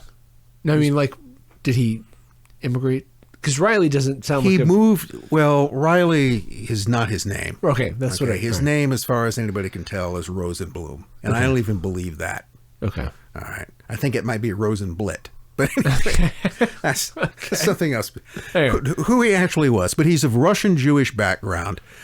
And he sort of comes from the same area around Odessa that, by the way, the Bronsteins, where Trotsky's family came from, and from Trotsky's rich uncles on his mother's side, the Zhivatovskis. Okay. So here I have to bring in the Zhivatovskis. So on. Trotsky's mother was a Zhivatovsky, and she had at least 4 brothers, all of whom became wealthy businessmen, especially Trotsky's uncle Abram Zhivatovsky, who became, certainly he was a ruble millionaire and probably more, very successful businessman, speculator before the war. Later went into immigration, always maintained a kind of close relationship with his nephew. So Trotsky had been sort of, first of all, even though Abram Zhivatovsky is his uncle, he's only about 10 years older. Okay. Well, a little bit more than Trotsky. So he was in some ways almost more like an older brother. Yeah. In some way. And he'd kind of grown up with him. And they I don't know what his millionaire capitalist uncle saw in his nephew, but nonetheless, there seems to have been a kind of personal relationship between the two. Now, Riley, as a businessman, had spent almost all of World War I in New York. Okay. Doing business on Russian war contracts. This is how he came to know American weapons. Okay. In fact, in 1915, he actually, for the Imperial Ministry of Defense, wrote up a whole paper saying these are the American arms contractors, because the Russian Imperial government was purchasing artillery shells, so putting up big contracts for artillery shells and rifles in the United States. Okay. There are millions of them produced. And Riley is the guy who negotiates those contracts for the Russian government. And he had said, these are the, Remington Arms is a reliable company to deal with. some of these other companies can't. There are a lot of American companies that say, yeah, we can produce rifles, but they can't. Right. So Riley knew his way around the whole American Armament. military industrial complex Yeah. to the extent that there was one at the time. But the companies who could successfully or unsuccessfully undertake military contracts. Okay. So who is Riley working for when he is negotiating these contracts? He's working For the Petrograd Trading Company, which is owned by Abram Zhivatovsky. Okay, In fact, Riley is Abram Zhivatovsky's business agent in New York during the war. So, yes, what I just said was Sidney Riley working for Trotsky's uncle. Yes, he was. All right. So, was Riley in New York in 1917 when Trotsky showed up? Yeah. Yes. Okay. He was. Okay. And there's a mention that Riley and one of his other business partners, Alexander Weinstein, in March 1917, throw a big party to celebrate the fall of the Tsar, which is kind of interesting because technically they were supposedly Tsar's business agents. But they throw a party to celebrate the fall of the Tsar. There's a mention that all the prominent Russian socialists in New York attended. Was Trotsky there? He was a prominent Russian-American socialist. It would have been kind of weird to not include him. Now, there's not a guest list. I don't know. Yeah. But there are really, and this is the whole thing, which is the subject perhaps of another talk, is that Riley, although he's credited with being a fire-breathing anti-Bolshevik, wasn't. Okay. He kind of was one. Okay. Or he was very closely connected with people who were. Yeah. He would do business with anyone. So they probably met in 1917. And then again in 1925, who's back in New York doing business? Sidney Riley, running a company called Trading Ventures Incorporated, which does arms contracts, among other things. See, Sklyansky shows up. He's got Trotsky's uncle's friend running an arms brokerage company in New York. Here's something even more interesting. Sklyansky shows up in New York on the 24th, heads off for Long Lake on the night of the 25th. Riley is in New York at that time because he'll get on a ship bound for Europe on August 27th. Okay. Exactly the same day that these guys drowned. Right, Long Lake, yeah. by the way. Now, he'd had to have made that arrangement beforehand. And where is he going? Riley is eventually headed back to Moscow, or he will disappear. And what is it he's supposed to be doing there? Negotiating deals between American interests and Soviet officials. Okay. Concessions. Riley's supposedly bringing with him a whole series of potential deals among interested American companies for possible concessions or other deals in Russia.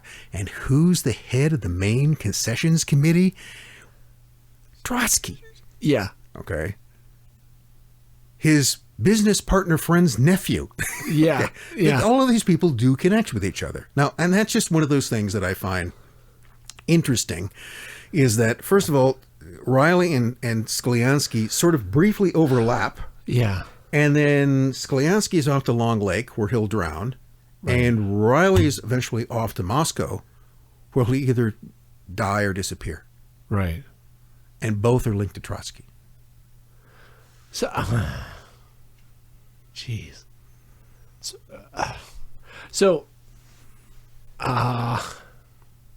Help me with the pronunciation again. Amtorg? Amtorg. Okay. So do we know if Riley had any connection to Amtorg, or if he's working on his own? He's aware that Amtorg exists.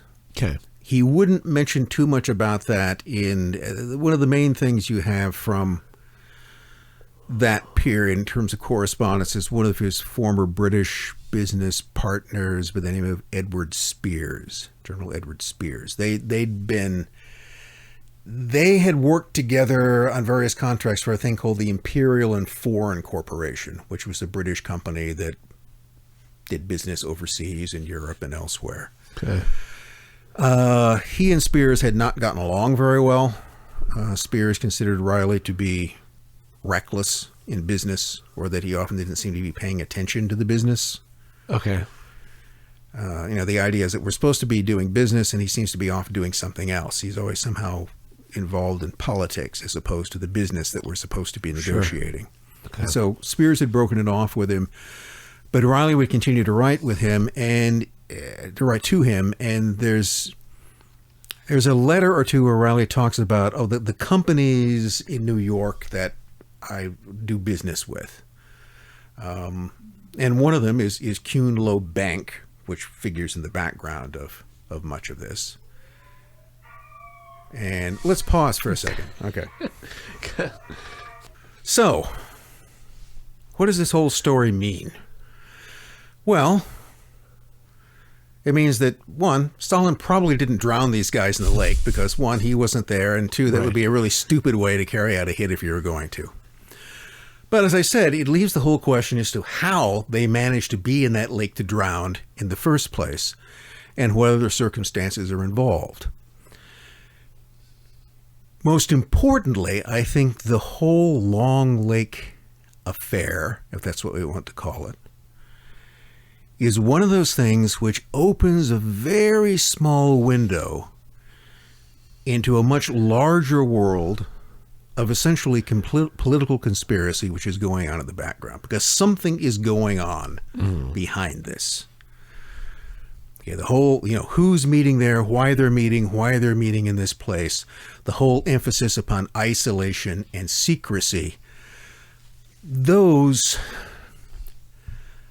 to me, are a convincing indication that there is a much larger story to this than either an accidental drowning or even a political murder, but that there was some sort of plan afoot which was almost certainly aborted because of the accidental drowning of these two men. And at the center of this is the figure of Leon Trotsky, who I think is, well, he's interesting for a lot of reasons, but I also think in some ways he's, as much as he's sort of overestimated in some ways, he's underestimated in others. And Trotsky was, if nothing else, well, he was a career revolutionary, which means that if you're going to be successful in that at all, you've got to be a fairly good conspirator. Remember, no revolution without conspiracy. Right. Trotsky was a very adept schemer and plotter. I think that he's doing that the whole time. The other thing in terms of a personal view about Trotsky is that he is an opportunist. And I don't necessarily mean that in a bad way. I don't mean it in a good way. I simply mean it in a straightforward term that he would take advantage of any opportunity that he could find. I think so. What he did in 1917, I think that's what he did throughout most of the rest of his career. I think that episode that mentioned that Kirichenko made in his book about events in the Far East in 1920 and 21, that Trotsky was in some way involved in negotiations with the Americans to stop the transfer of white Russian forces to the Far East. I think that fits into this because it suggests some kind of sub-Rosa relationship between Trotsky and people in Washington. I don't know who those people were. Yeah, I wish I did, and I think it might be able to put it together, but I think there was some kind of relationship that was established there. By the way, the efforts to bring Trotsky, the idea of getting him to the United States, never really getting him back to the United States, really, become an obsession with Trotskyists in the late 20s and 30s. So, for instance, in 1929, just before Trotsky is exiled, I think it's 28 or 29, but again, just before Trotsky is exiled from the USSR, before Stalin kicks him out, he's been internally exiled to Central Asia, to Alma-Ata. It's sent to the back of beyond. off on the edge of Iran and Xinjiang. Okay. And there was a plan orchestrated by his followers in New York that becomes a very important center for. In fact, the U.S. becomes, I think, hands down, probably the most important center of Trotskyism of any other country. They're probably more proportionately there than elsewhere. And the plan was for him to escape, cross the border into eastern China, and then from there eventually make his way to Shanghai and then be brought to the U.S. They thought if they got him to the U.S. that it would be a kind of sanctuary for him, even though the U.S. government wanted nothing to do with him. That's why he ends up in Mexico, because that's as close as he can get to the U.S. And when he's in Mexico between 37 and 40, there are constant attempts by American Trotskyists to get him into the U.S. Every time I hear about him in Mexico, it's like, well, there he is. He was exiled to Mexico. There's never any explanation. But that was the plan. Was eventually hope was to eventually get him into the U.S. Can I ask? So, like James Burnham and a lot of the early neoconservatives were Trotskyists. I read Burnham's 41 book about the managerial revolution, and a lot of it feels very, Marxist oriented or derived anyway.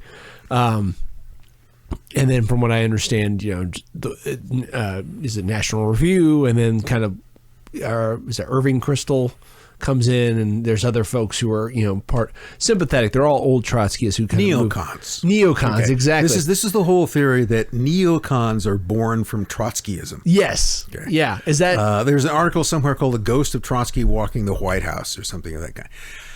Well, my personal view is it's an idea that can be kind of overblown, but it's not baseless. Yeah. And it comes down to, there's no enemy like an ex. Not going to apply to a lot of things, but the people you will find who will be the most adamantly anti-Catholic are almost always former Catholics. Yeah, anti-Mormons. People who were Mormons, and anti-communists, people who were in the communist movement. So one of the first things, Trotskyism becomes, under the era of Stalin, heresy. Yeah. It becomes a heretical movement, and it's particularly hated for that reason. The Stalinist term for Trotskyists were polecats. Okay. Which gives an idea as to what they thought of them. And they were considered to be absolutely the worst of the worst, because they weren't, they're not reactionaries. They're not fascists.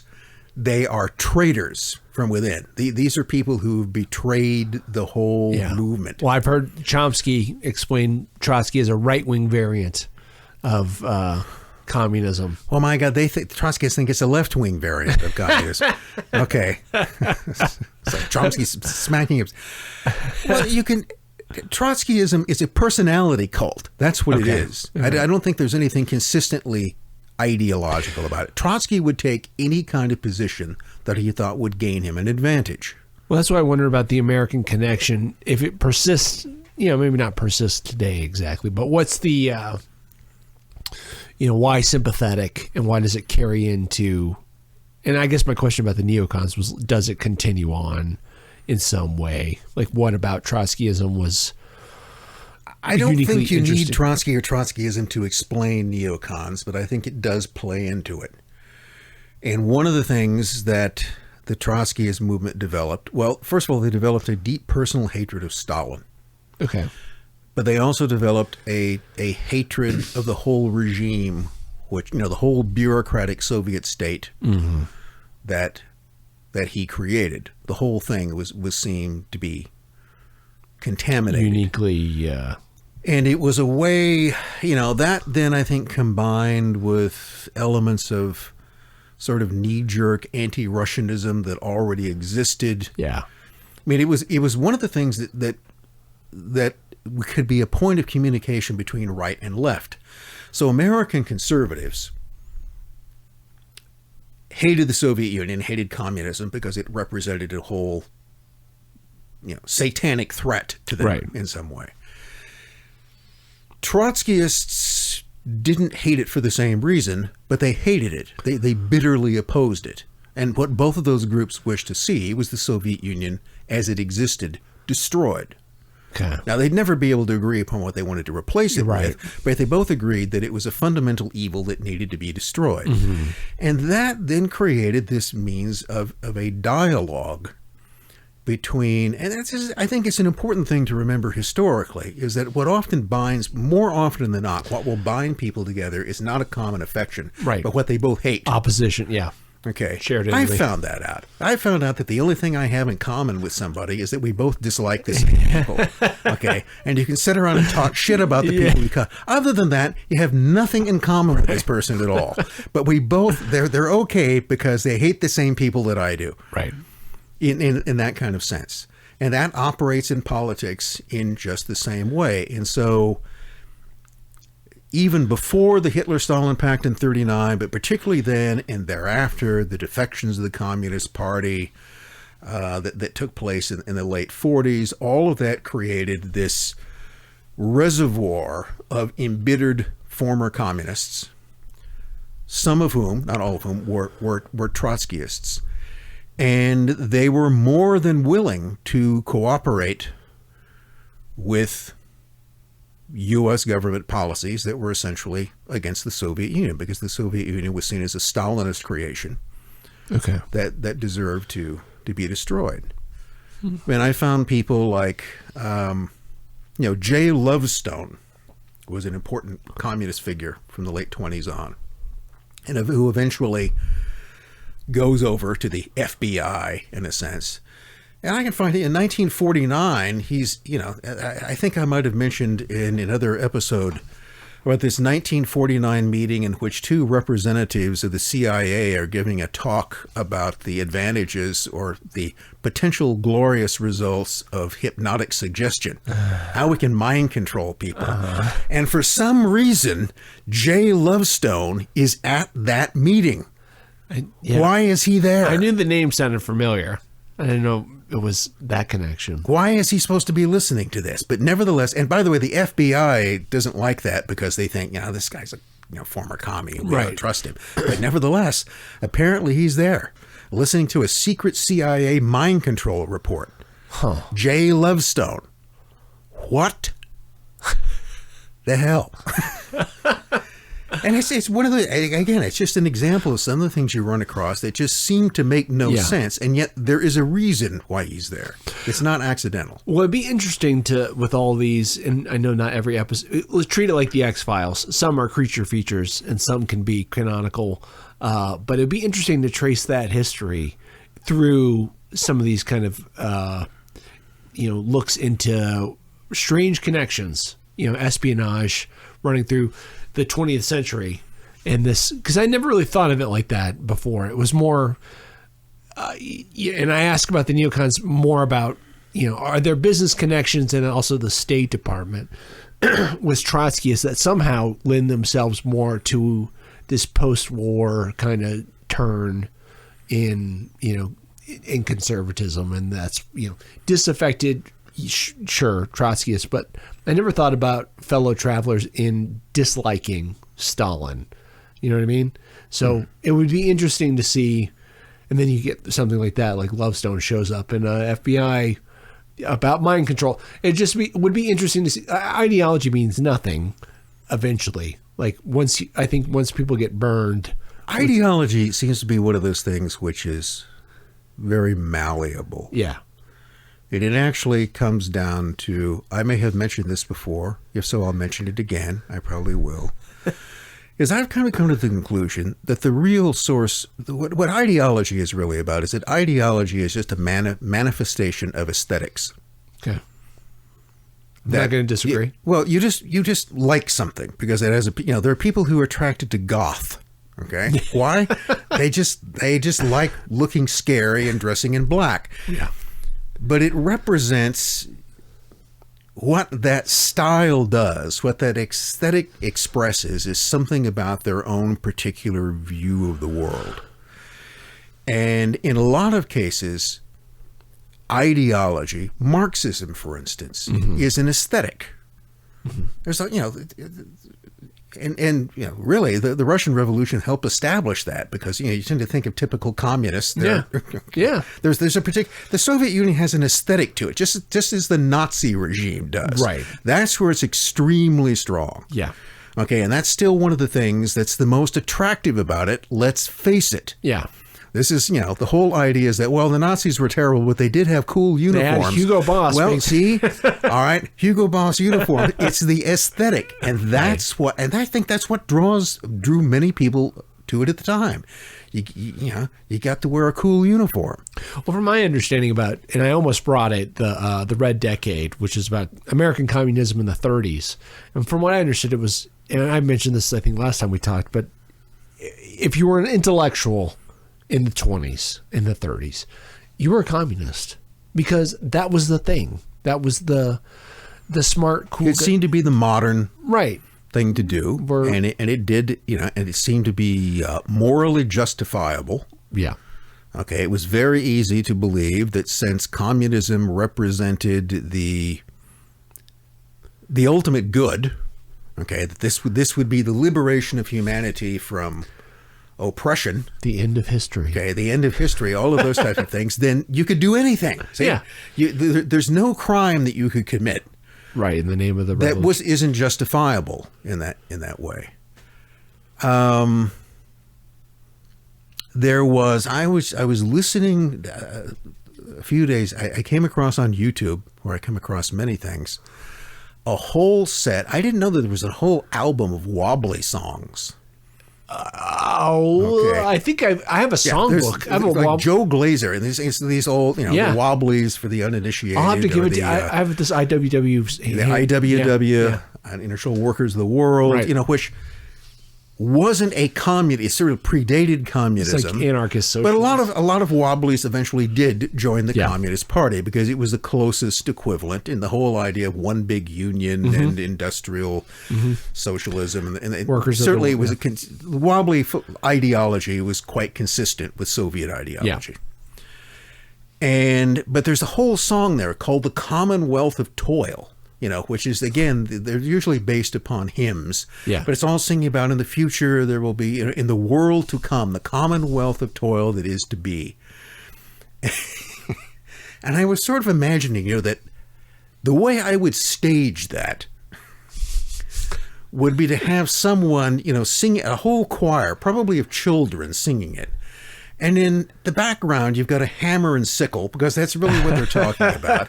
And then behind that, you've got pictures from the Gulag, because that's where this whole Commonwealth of Toil is going. Yeah.